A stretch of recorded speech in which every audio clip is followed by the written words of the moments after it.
Adjutant General Section of the U.S. Army. Now it's one branch. What other branch did you serve in? Or is that two separate branches? No, that's the same branch, but I was at a service school that had all members of the armed forces together. It was run by a rear admiral while I was in the Army. Okay, I'll ask you more about that in a little while. What was your highest rank? Corporal.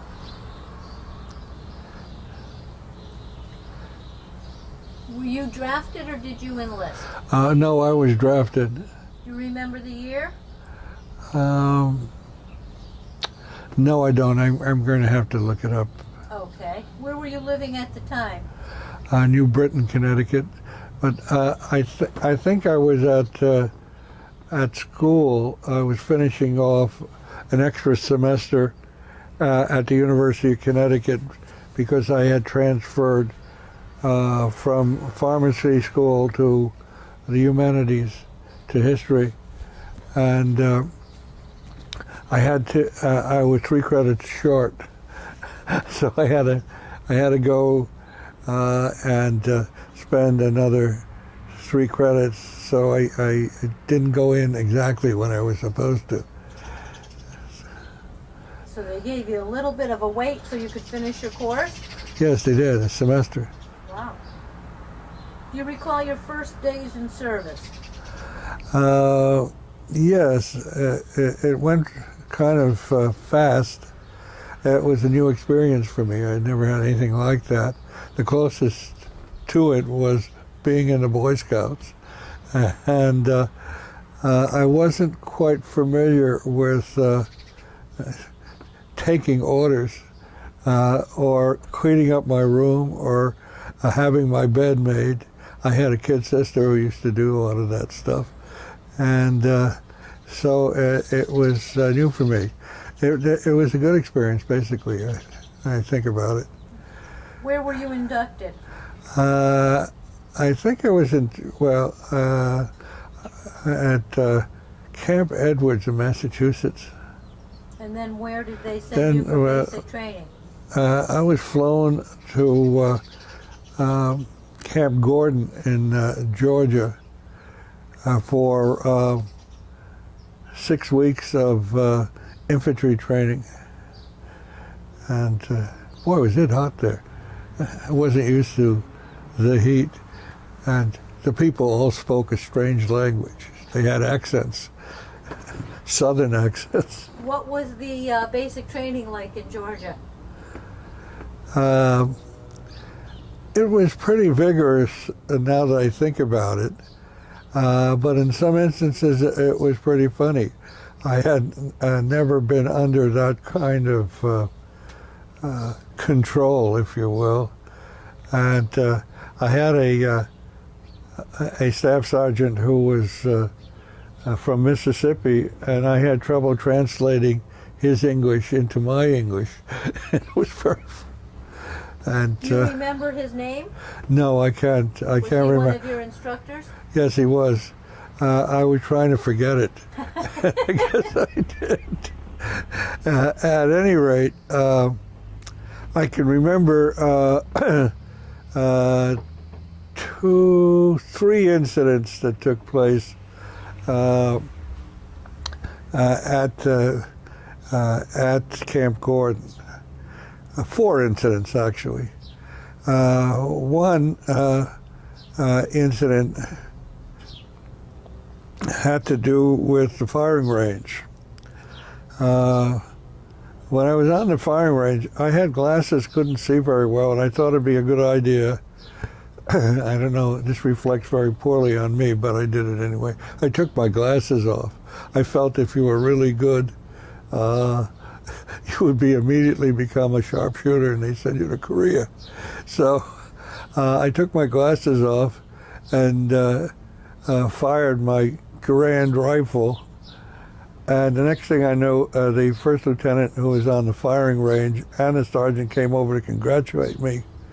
I said, for what? He said, you fired a score that is equivalent to an expert marksman. Oh my God. The only way I could figure it out was that the guys who were in the target area, who were pulling the targets, were fixing up the targets so they wouldn't go to Korea, and I would.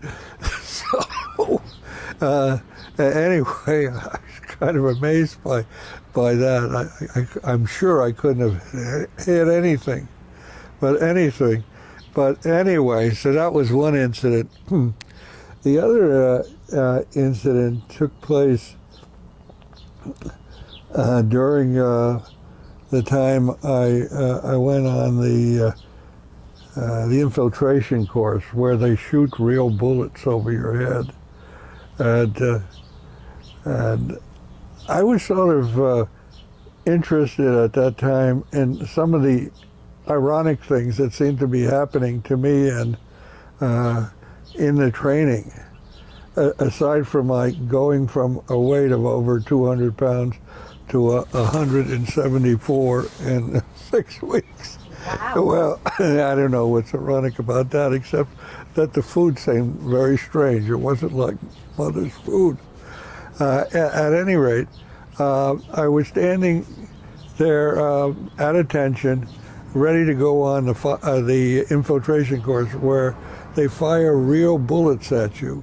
The machine gun is 3 feet high, and they tell you, do not stand up for any reason at all. Just and they have explosions going off, barbed wire, to give you a real feel of what it's like to be fired at. And so I was a little nervous, and some clown figured out the way to make you less nervous is to play at a loud volume Frank Sinatra records as you were standing there, very nervous about all of this. So Frank Sinatra ended his gig, and I was listening to two of the machine gunners talk to each other. I was close enough to it. And I was listening very closely, and then at the time this platoon went around to start going on the infiltration course, I heard one machine gunner say to the other, "You may fire when ready, Gridley." And I knew where that statement came from. It was from Admiral Dewey at the Battle of Manila Bay, said when we started shelling Manila, you and the Spanish fleet, "You may fire when ready, Gridley." I thought this was very funny, so I started laughing. Immediately, about 3 people came over to find out if I was cracking up, and that, do I feel all right? And sure, I don't want to see a doctor. And then they said, "What were you laughing at?" Well, try to explain that to somebody about the Battle of Manila Bay and what actually had happened. And Admiral Dewey, and finally, the sergeant looked at me and said, "You're not making this up, are you?" Because you don't want to go on there. I said, "No, it's actually happened." Well, anyway, I went on there and went through with that. And I remember that. And so that was a kind of strange experience. And the other experience that I remember was we had finished basic training, and they gave us a few days off. And a group of guys got together and decided to go down to Savannah Beach. We had a couple of days off, and one guy had what looked like a new car. And we were going to go down the beach and jump in the surf, and after all of this difficult experience. And so we went down for the day, and I was sleeping in the back of the car when I hear this tremendous bump. And the windows were all covered with blood, and I said, what did we hit? It turned out, and by the way, a Georgia sheriff came out right away. He was like standing on the road. We had hit a cow, and the sheriff said that unless we paid for the cow, we would have to spend the night in jail. And if we came late, there would be various consequences of that. And I felt the car was pretty well beat up too, the front of the car. And I think it was a scam personally to make money. They'd find some old cow, and it was $300 at that time. And we had recently been paid, and we had to take all the money we had and pay for this cow, which I'm sure was near death anyway, and they probably pushed it on the road when they saw us coming. So in retrospect, we survived that. And then it came time, we were waiting for our assignments to go through, and I was told by the sergeant that I would probably be going to Signal Corps school. And I said, what for? And he said, well, you'll probably be trained as a combat photographer. I said, I don't know anything about cameras. And I don't have too many pictures at home, and I don't take pictures. And he said, well, I said, what can I do about that? He said, well, the only thing you can do is take a waiver out of the school and sign it and say you don't want to go to this Signal Corps school and become a photographer, and make a good case of why you don't want to go to the schools. So I was interviewed, and I was the only guy who turned down the assignment. I said, look, I've been trained in history. The government is wasting their money trying to get me to go to combat photography school. You've got a lot of people who know something about photography and have used cameras. Why waste money on me? And he said, well, that sounds like a good argument. Well, let me explain to you so you'll understand that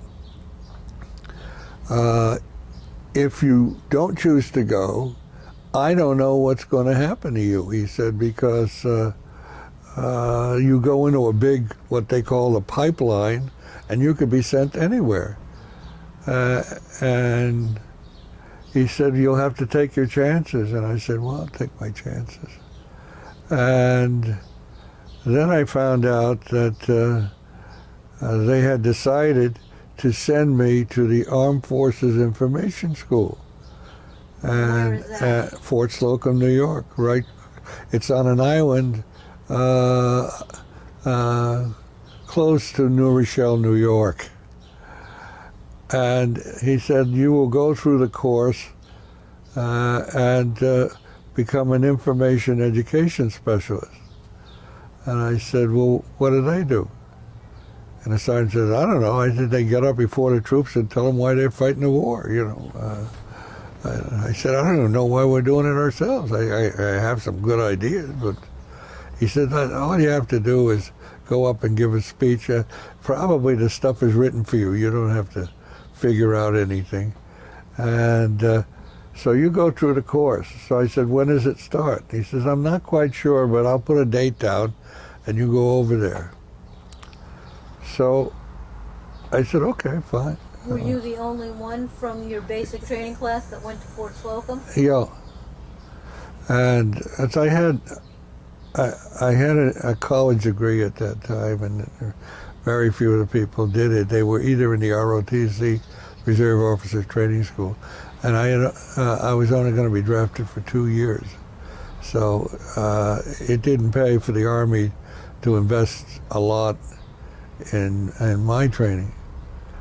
So they sent me to Fort Slocum. I came down. I found that it had the INE school, the chaplain school. What's INE? Information and education. The school for chaplains. They trained foreign officers there to disseminate information in case of a lot of them were from Latin America, and then there were some other people who just ran the military base at Fort Slocum, and they had this training facility. which was very good. So I got there, and I found out that I had arrived 2 weeks after the course had begun. So what to do? So I got a mess pass, and I was up in this room by myself for 2 weeks. Doing nothing? Well, relatively nothing. I went to I went to my meals. I went to the listened to records and so forth. Didn't make my bed. Didn't clean up the room. And then I was sound asleep about 10 o'clock in the morning when there was a huge commotion in the room. When one of the officers came in with two sergeants, and he was totally appalled by what he saw. And he said, what are you doing here? And I said, well, I've been assigned here. I was assigned to the school, and a little early. He said, what have you been doing at that time? And he looked around the room as though he had never seen a room like that. And I said, well, nobody told me to do anything, so I didn't. So he said, I have been in the Army for close to over 25 years. I have never seen a room like this of anybody in the military unless they were being shelled by the enemy. He said, you got bottles of soda around, your bed is not made. This is the sloppiest room I've ever seen in my life. So, he said, we can't have this in the Army. How do you expect us to win the war? You know, if you have a room like this. And I said, well, I don't know. You know, I just, I felt that, you know, if I played dumb and they wouldn't expect much of me, you know, this was the idea among some of my compatriots in basic training, just play dumb. And so I did.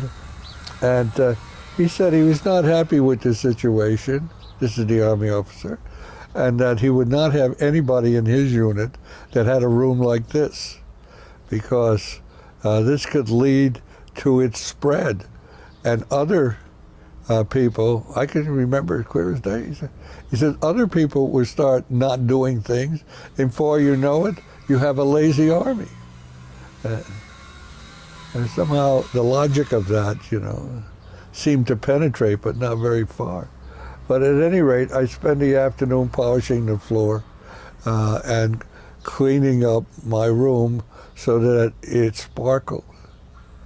And that he says, you're not going anywhere into this room, come in for inspection, and I don't want to find a piece of dust anywhere.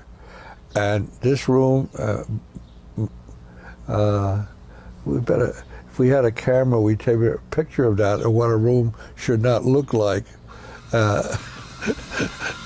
before the military comes for the inspection. They said, okay. So I cleaned it up.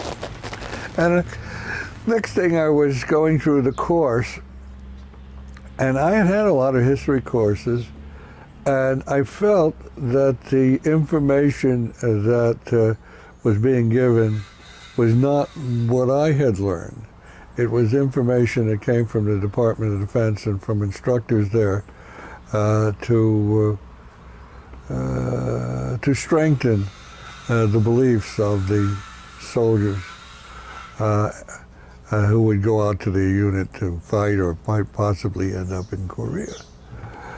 So I went through the course, got a diploma signed by the base commander, Admiral Binford, who I later looked up and found out he was a naval war hero and hated being where he was.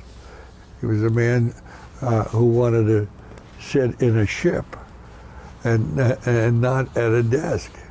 And there were a number of officers like that. The executive officer was a pilot, and I was to find out later that my immediate superior in history and economics government, Commander Wayne, had been shot down in the Bering Sea. He was on a information a visitation of Siberia and other territories. So, okay. So this course was taught by instructors from all different branches of the Yeah, service? they had a Navy commander directing my department. They had a couple of Air Force officers. They had submarine captains. They had a West Point captain. They had an Army major. And they had Lieutenant Raybeck, who was a naval officer who had been turned down for promotion a number of times, and Corporal Sarin. See, all there.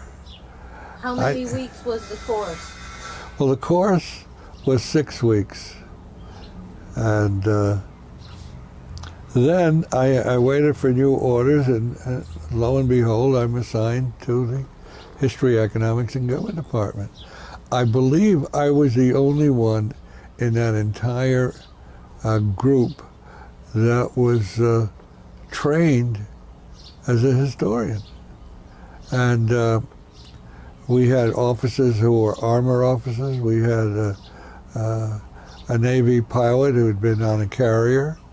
We had a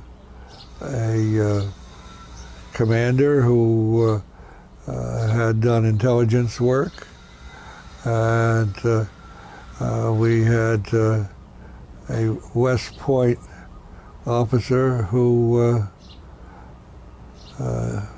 acted like he was a member of the German General Staff, and that's how I thought about it.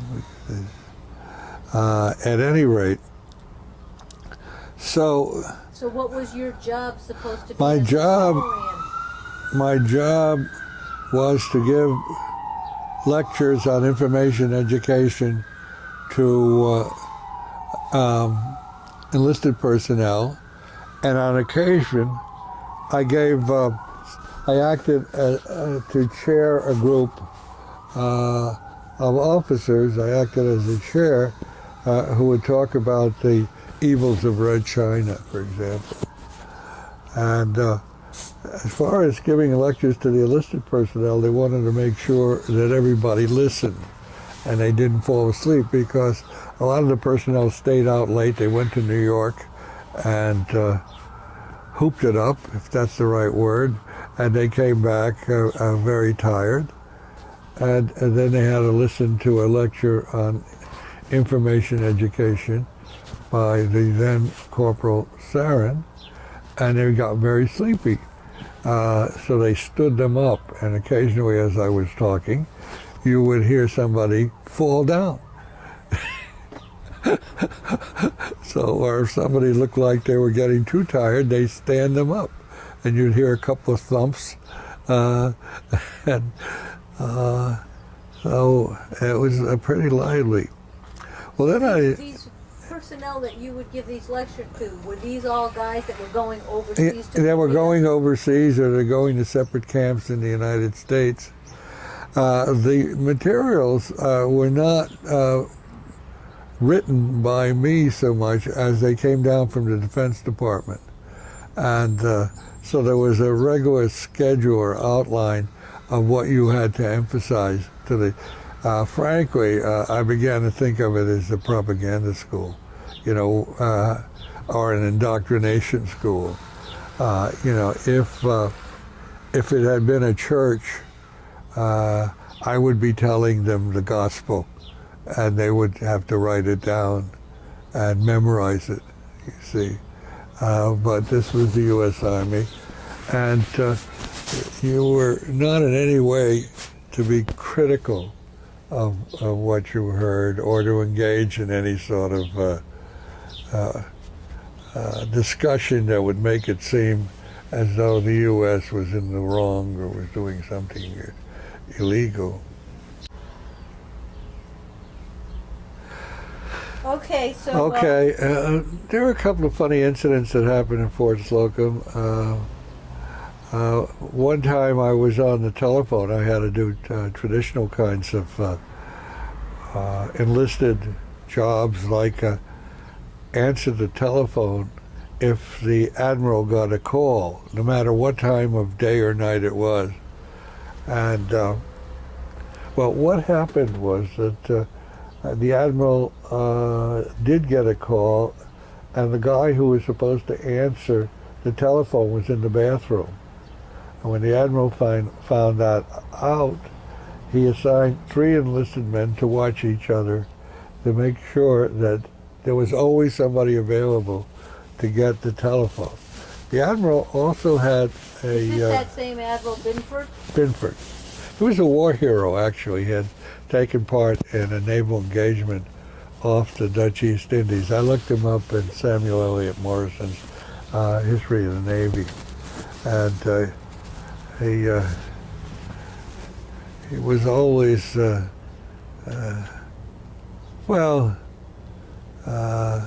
unhappy in my contact with him, which was not very often, but he was always unhappy about having to sit at a desk and wanted to get back to.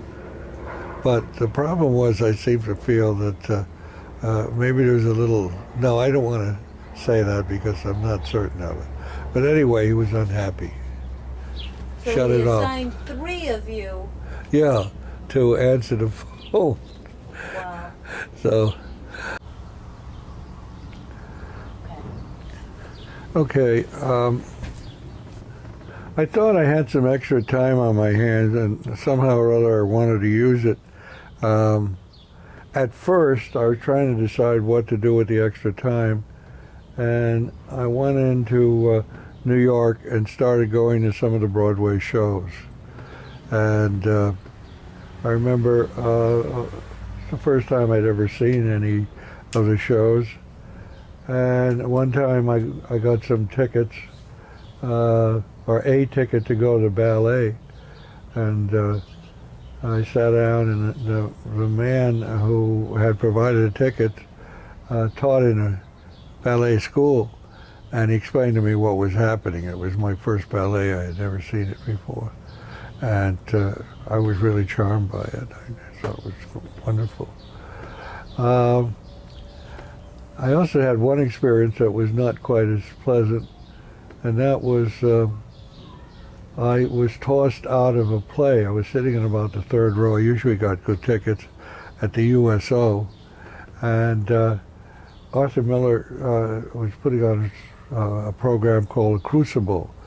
It's about the witch hunts in Salem, Massachusetts. And the first part of the play was kind of dull, I thought. And the night before, we had just had some dress-down inspection and were cleaning up the barracks or doing something. And I was tired, I guess, because shortly after the play started, 2 ushers came over to me and escorted me out of the theater. They said I was snoring, and it was interrupting the people on the stage. And I guess so. I had fallen sound asleep during the Crucible. Then I said, well, I ought to think of some other way to use my time than to just go to New York. And I decided to take a course at Columbia in the School of General Studies. So at least I wanted to go to graduate school after I got out of the service, and I felt this was a good start. I may want to stay at Columbia or go on from there. So I took a course with a Professor William Luchtenberg at the time. He later was he was a very prominent historian, and wrote a book about the New Deal. And I got to meet him and wrote some papers for him, and he was very friendly, and I later met him in another part of my professional career. He's still alive, and he's still talking about the New Deal, and he's still being asked about what Roosevelt did during his 100 days and comparing it with what Barack Obama is doing. And So you could go to Columbia during the day even though you were in yeah, the well, military? this was the You evening do that? school. Oh. Not during the day, because I had a job I had to do, and I was all scheduled up. But so I went, and I usually went in civilian clothes. I didn't go in military clothes. But one time I went in, and I got to know some of the people that nearly put an end to my military career. We had a sudden inspection, or somebody very important was coming to the base, and I didn't have time to change clothes. So I went to Columbia in my military uniform, and I was sitting next to this guy, and he said, "Oh, I didn't know you were in the Army." And I said, "Well, I'm fortunate enough to be able to take a course in the evening while I'm at Columbia. And so what do you do there?" And I explained it to him. And he said, "You know, I have something here that might help you." And I said, "What is it?" Well, I told him I was putting on a seminar, and I was going to chair a seminar of the U.S. military officers talking about the evils of Red China, or as we say, the People's Republic of China. He said, "Well, why don't I give you a tape I have of Chinese music, and when they come in to the auditorium, it'll create the proper atmosphere for with the music and so forth." Because I had the idea of blowing up the Chinese leaders about 4 foot high and putting them in the back, Zhou Enlai and Mao Zedong and some other Chinese officials. And so I had some pictures of blowing them up, you know, just create the atmosphere and what it was like. And he said, "You play this tape as they're marching in or marching out." And I said, "Sure, that sounds like a wonderful idea." See? So I took the tape and I played it. Today I'm marching in, and there was a spiritual Chinese music and so forth. And then later on, the commandant of the base, one of the officers I worked with, said that he wrote me a letter saying how pleased he was with the way that seminar went, and he wrote me a letter of commendation. And it was only later when I went back to return the tape that I found out what we were really playing. Fortunately, nobody in that audience understood Chinese, or if they did, they were people from the People's Republic of China, and they were singing anti-U.S. songs as the troops were marching in, germ warfare droppers, American The guy who gave you the tape, know yeah. what? I don't know. I never did find out. I said, "You know, this is a very subversive tape." He says, "I know," and he smiled. And they were members of Chinese Glee Club singing about U.S. imperialism, and China marches on to victory, and blah, blah, blah. This is when the Chinese had entered the Korean War. Now, if anybody at that time knew that this was happening, I would have been sacked, tried, stuck in prison.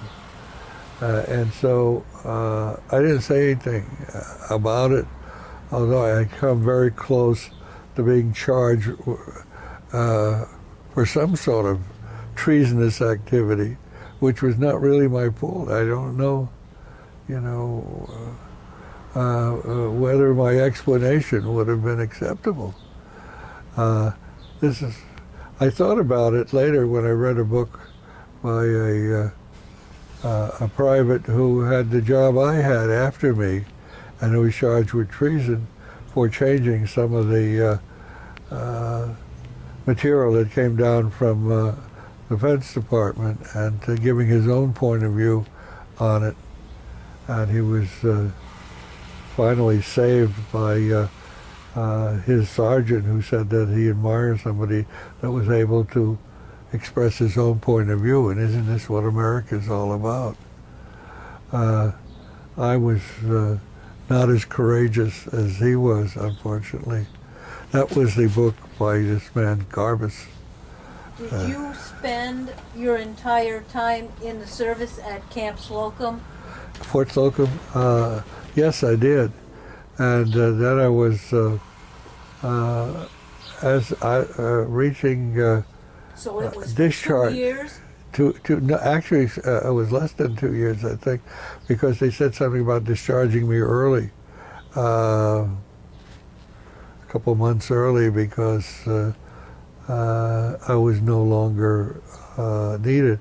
They offered to make me a sergeant, and possibly in the future, if I wanted to go to OCS, I could do that. Although, but I was not interested in a military career.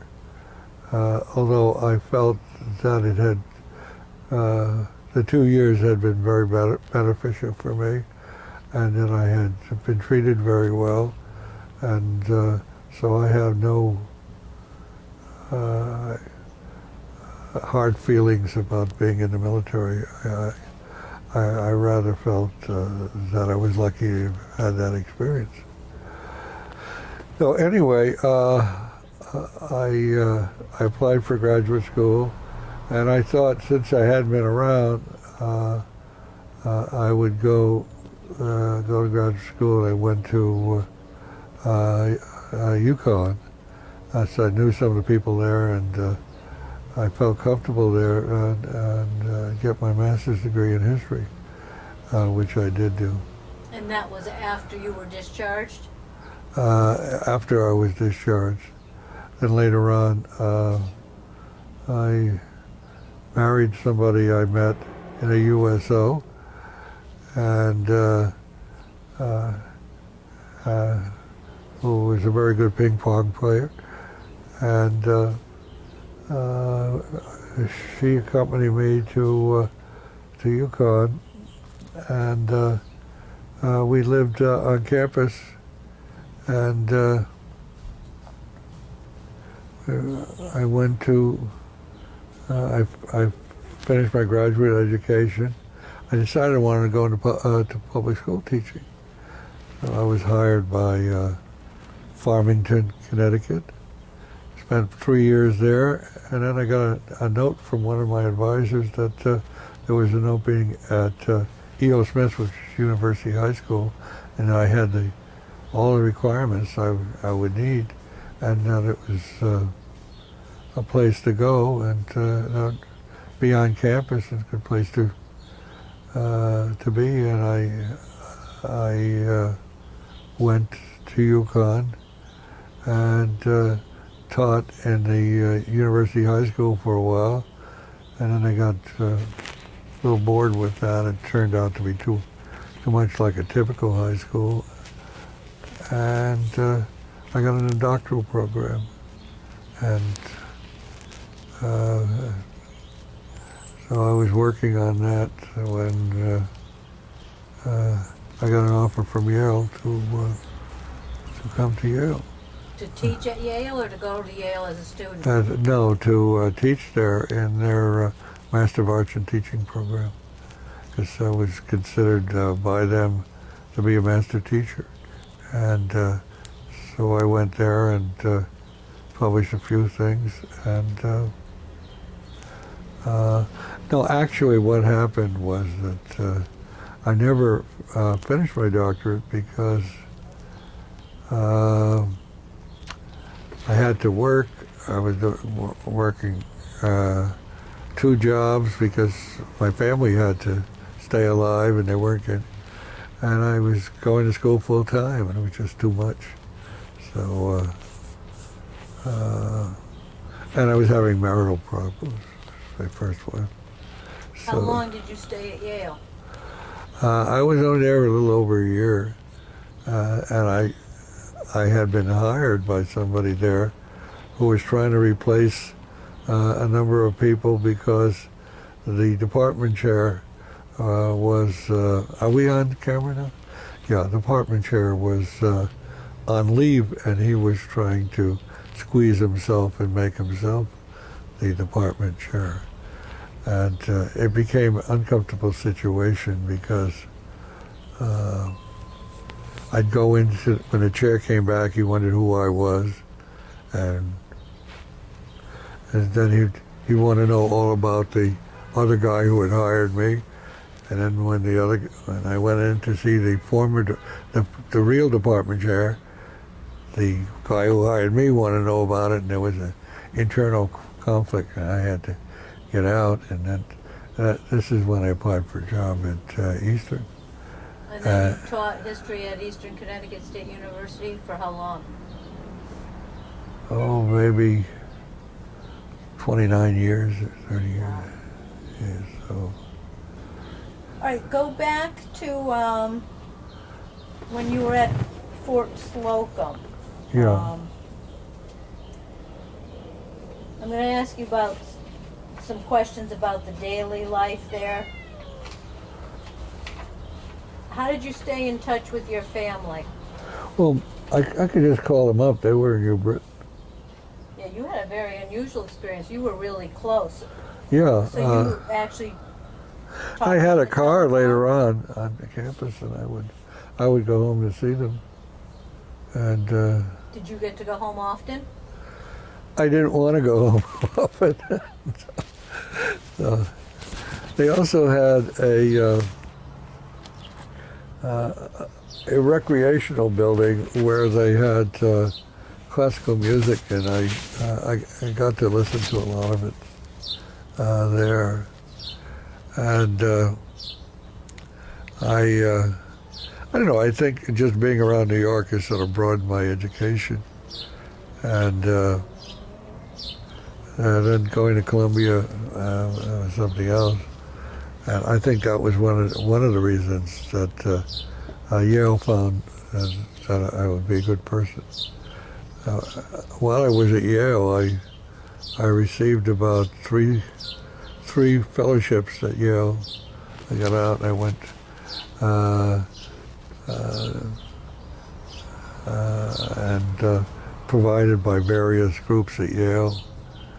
And later on, while I was teaching at Smith, I received a John Hay Fellowship, which sent me to Northwestern University, where I majored in the humanities. Another Ford Fellowship, which I went to Brown University, and finally a National Endowment, which was a government fellowship to go to the University of Virginia to study history. So I had a lot of fellowships, but didn't. So that was... What was the food like? I had gotten used to the food. If I wanted a meal that my mother cooked, I would go home, but I found it tolerable. I didn't feel it was as bad. A lot of the people that were working with me at Fort Slocum in enlisted capacity were people very much like me. They had gone to college, and they were drafted. One of my best friends there later on had gone to University of Wisconsin, and he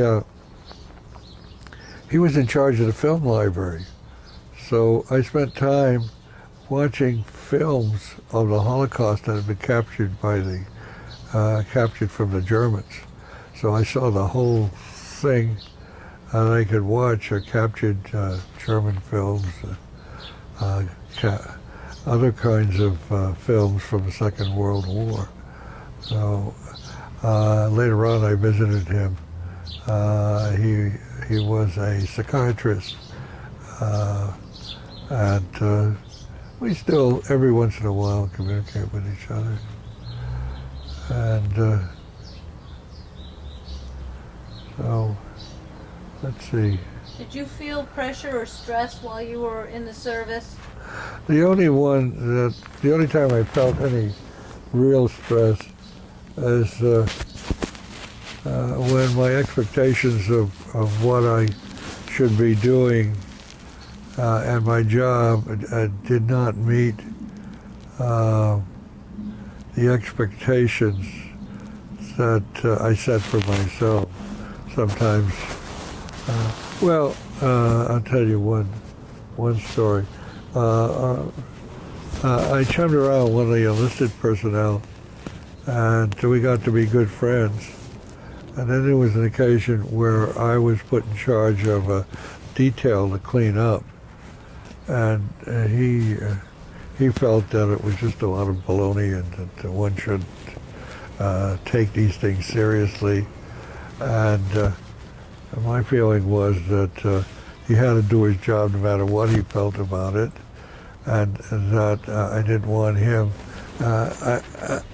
to feel that other people, there was about 4 or 5 people in the squad that I was directing, they had to do their job no matter what their feeling was, and that he had to do his. So he felt that I was exercising authority over him, and that I had been imbibed too much with the military spirit. And I reasoned that he wasn't my real friend if he wasn't going to do what he was told when he had to do it. And so that ended that friendship.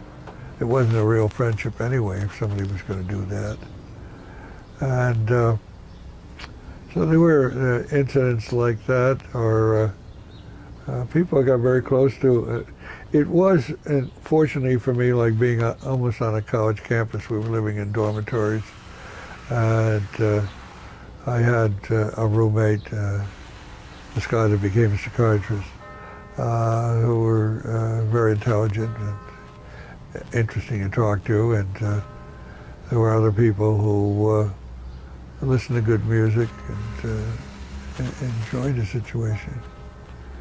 So it wasn't all bad.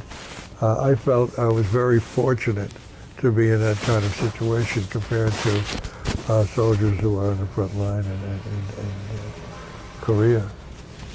So my experience was a very good one in the service.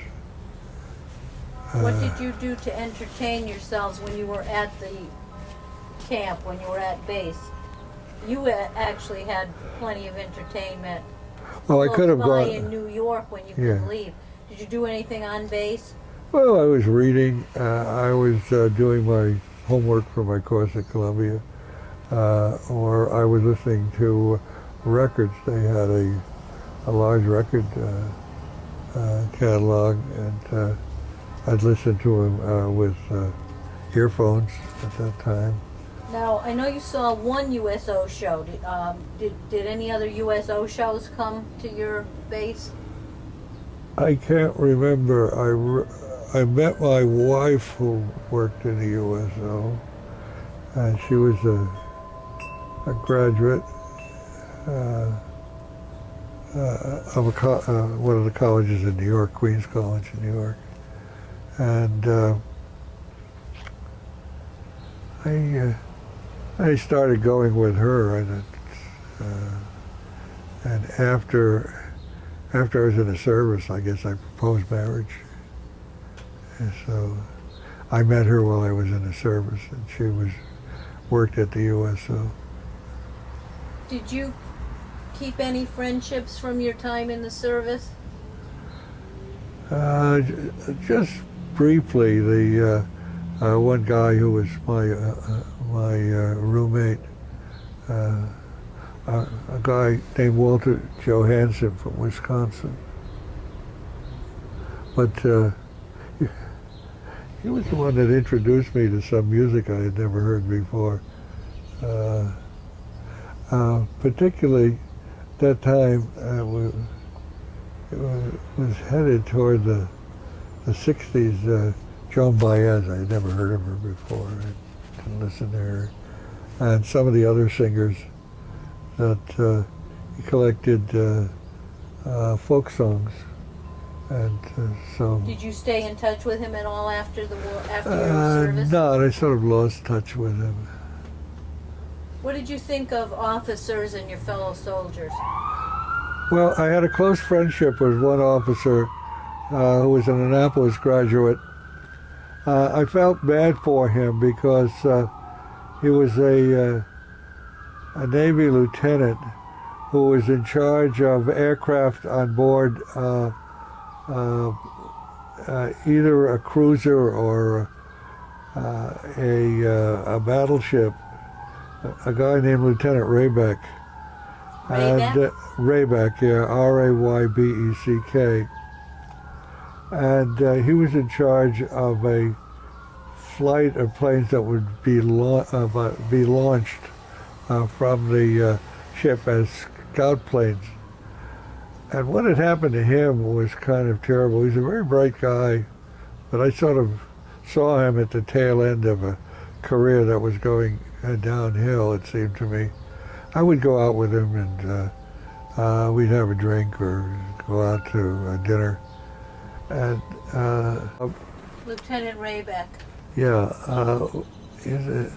what had happened to him, they were on maneuvers. And the seas were very choppy. This is the story he told me. I don't know. I never checked on it or anything. And he has the right, as the leader of this flight of planes, to decide whether to launch or not launch, because the planes have to come back, and it's not an aircraft carrier, so it has to land on the water. And if it's too choppy, it could tear up the airplanes. Well, they were on maneuvers, and according to him, the seas were very choppy, and the admiral ordered the planes aloft so that they could do some scouting work. And he said the waters were too choppy, and he refused the admiral's order. His career went downhill after that. He was not promoted. He had been he had applied for promotion and twice had been turned down. His military career was over.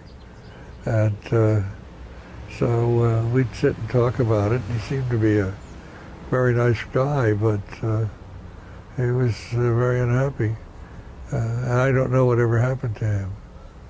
So I was one of the few people, it seemed to me, he could talk to about it. So there was another situation that happened when I was in the office. One of my jobs was to supervise exams. The people who were going to the school, officers and enlisted men, had to take exams to see what they were learning in class. And usually I would be there if any of them had questions to ask about their exam or wanted to see their exam. So one day a colonel came in, and he had gotten an 88 or an 85, and he was not happy with his grade. And he put extreme pressure on me to change it. He was not a West Point colonel. He was one of these guys that was in the military or National Guard or something like that. And I told him I couldn't do that. And then he said, well, that he felt it was that I really could do that. And so I went to see the head of my department, who was the Navy commander, told him what was going on. And boy, did they take care of him.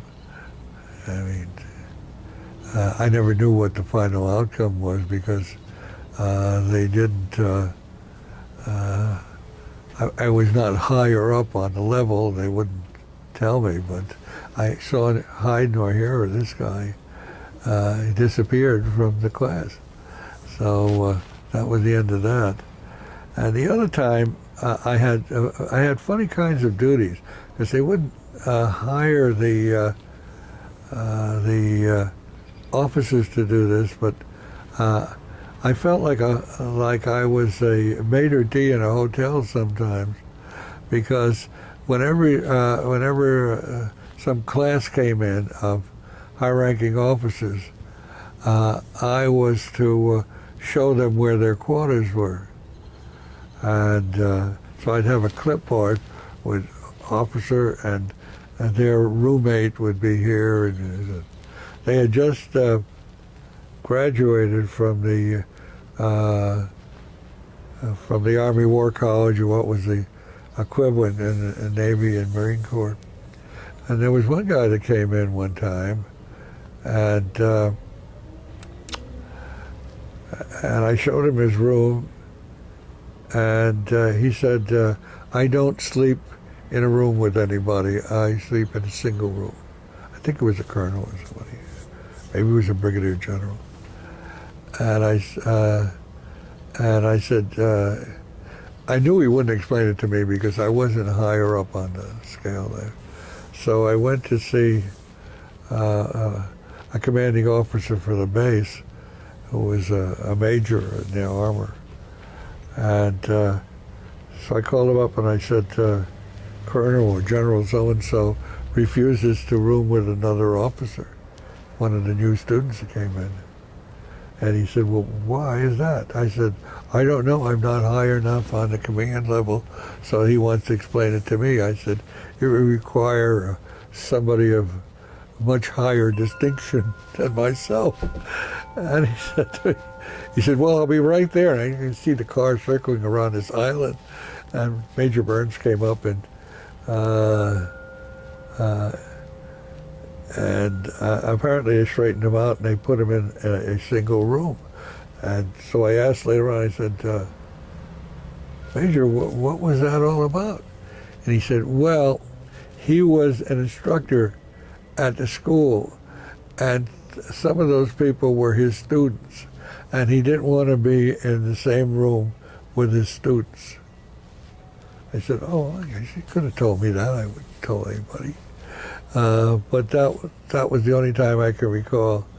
The other thing was that I was supposed to make sure that when they came in, that they were treated with, these were high-ranking officers, these were future generals and whatever. So not only the enlisted men got this course from you, but the officers that were going to... Well, I was just showing them their room. I don't think that they weren't going to use an officer to show another officer's room. They were going to use somebody lower down on the scale. The other thing I had to do is, this is a true story. I had a group of enlisted men who would make sure they got a newspaper, either the New York Times or the Herald Tribune, every morning. They had to go out and dig worms in case any of the people wanted to go fishing. They had to make sure that their beds were all made up, not by the officers. So that was one of my duties was to see that all this was done by this crew of enlisted personnel, corporals and on up, and occasionally private first class would be digging the worms so they could go fishing, and that they were made comfortable. I felt like I was running a hotel for these guys. So that was my only brush. It wasn't anything really bad or evil. I just felt this is the military. They have a hierarchy. And I'm only in it for 2 years. And well, what would a typical day be like for you when you were there? Okay, would you usually be teaching all day, or would you be teaching? No, I I would be teaching some of the day. Some of the day I'd be supervising a group of enlisted men to make sure they had the right maps if some of the officers were teaching. I would make sure they had all the material they needed to conduct their lecture.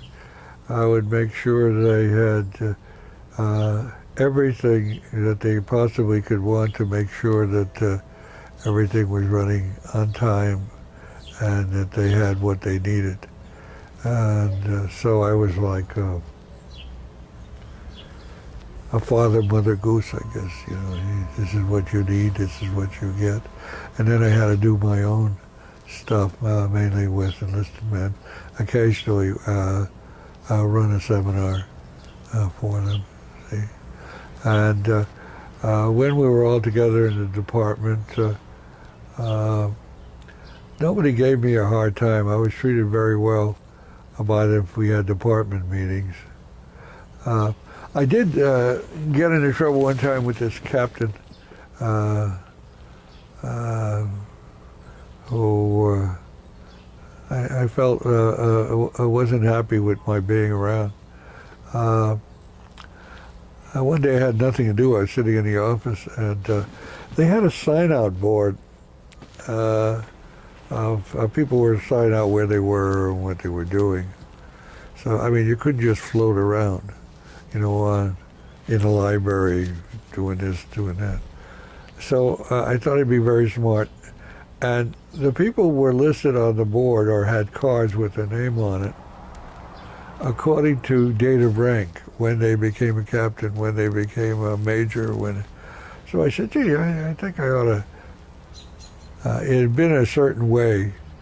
And this captain was over Lieutenant Rayback, who was my buddy. He had become a Navy lieutenant earlier than Captain Mulkey, that was his name. And so I put his name above the captain's on my.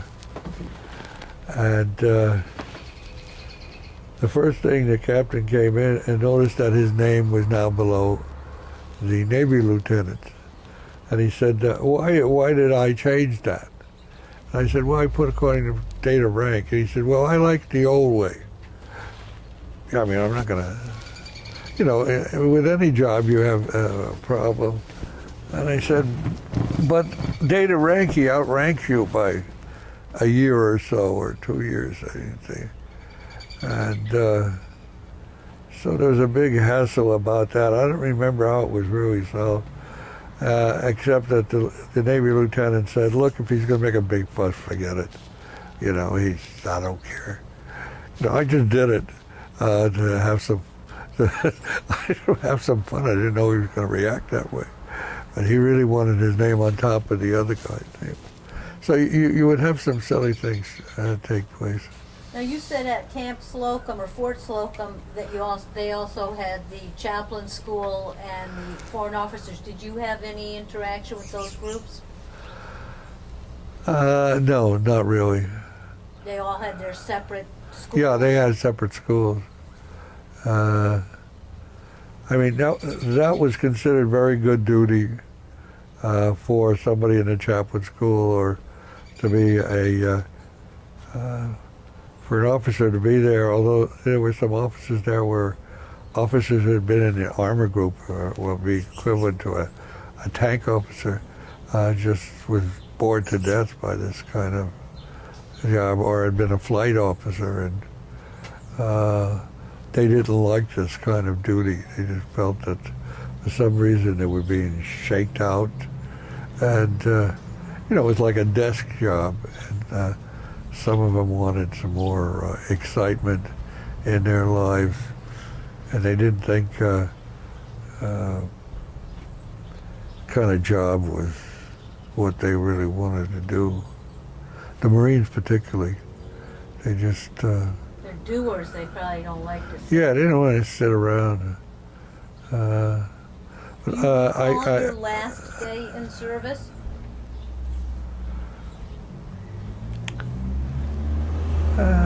Well, I had mixed feelings. I'm sort of glad it was over and I could go back to school. And yet, at the same time, I was kind of a little sorry, because it was not a terrible thing. And I liked being around New York. And I felt I was exceedingly lucky to have had this experience. Did you join any veterans organizations after you got out of the service? Uh, I was asked to join the Veterans of Foreign Wars, and I figured I hadn't. I hadn't had any really serious. Not serious, but I somehow felt a veteran of a foreign war because somebody was in the trenches and had participated and had got shot at, and I didn't want to sit around and talk old war stories and drink beer at the center, because that's what I see the guys doing. I was involved in politics after I retired from Eastern. I got involved in city politics because I wanted to do something there. And I was on today I'm on the ethics board in Willimantic, and I was on the another board that was an appeals board for the, and we would have meetings at the Veteran Center, and that was not where my head was at. It's not something I wanted to do. Besides, I think if I have 3 beers, I'm out of action.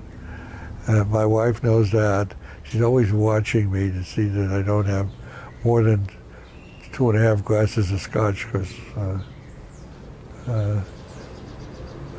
I'm just not with it. I guess we never had anything much to drink at home, and my father always told me that don't hang around with people that drink at college, and I had got a bottle, a pint of something one time when I was in Yukon, and I drank it because it tasted so sweet, and I never got so sick in my life. Everything was whirling around, and I said, I better stay away from this stuff. Did your military experience influence your thinking about war or about the military in general?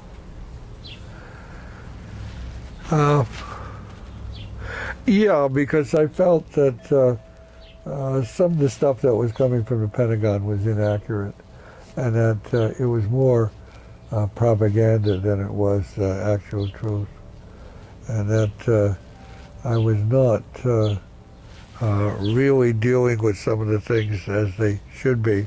But I realized also that I was at a school that was trying to educate people who didn't know about enough about their country and what it stood for. So I would get half of it, but it stood for a great many things, and that being patriotic was not the only thing. I felt that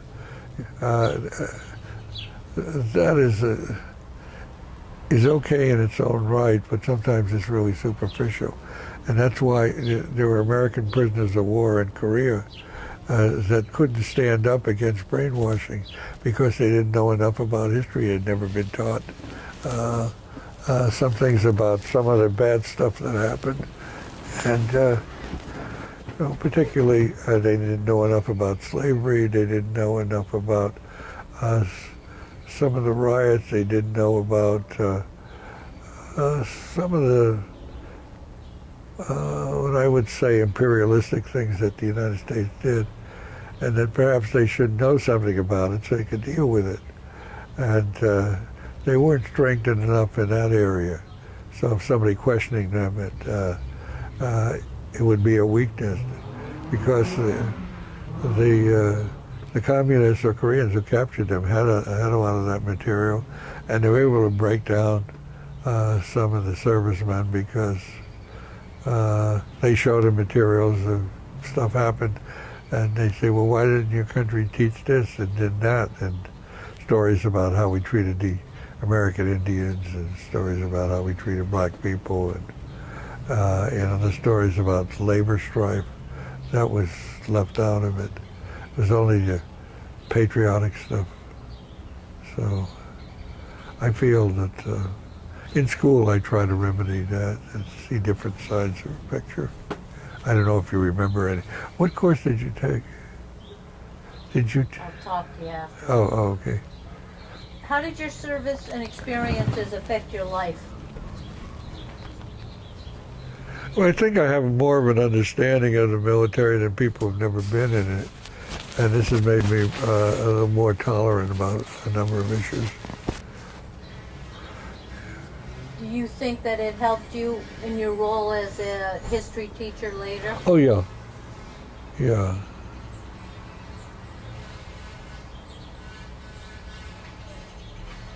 Is there anything else that you can recall that we haven't discussed yet? Any other memories or memorable experiences? Well, I did not really resent how I was treated by Army officers because I was in a unit where they treated me with respect and tolerance, and that if they couldn't do that, they had certain things they had to have done. And when you're in the middle of the war, there's certain things that must be done, and you're there to do it. And I think people should have that kind of experience, or else it's an experience of doing something in civilian life where you give of yourself because there's so many things that have been given to you living in the United States, and it's about time you return something to the country, either as a civilian and you're working with people who are in the situations that require help, do it that way, or if not, to be in the military and defend the country when it's threatened. And I feel that people should do that. It should be part of citizenship.